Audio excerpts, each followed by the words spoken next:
The environment and planning domain in the city is critical, of course, and traditionally always has been very much linked to the city because it is the domain in which the city is created or changed. Planning departments are involved, private firms are involved. Those would be architects, urban designers, urban planners, landscape architects, and so forth. And all of those people usually work not with each other, sort of with each other, but not really with the same referential. And we are here right now trying to provide a single referential for all of them. What Dassault Systèmes can provide for this particular domain is a dynamic model that is collecting from everywhere key data that is relevant for the planning and the design of a city.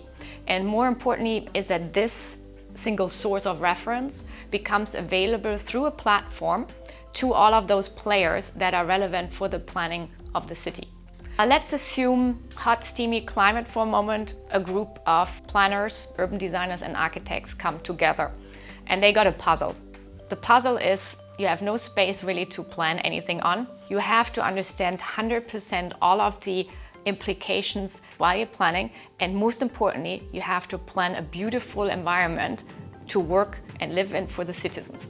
So here the challenge is really a hyperdense city we're talking about, and how do you communicate your respective ideas and values, and how do you bring this quickly forward into a coherent model? So first step would be to have an authoring environment within which you actively work. You bring in here the digitized version of what is already there.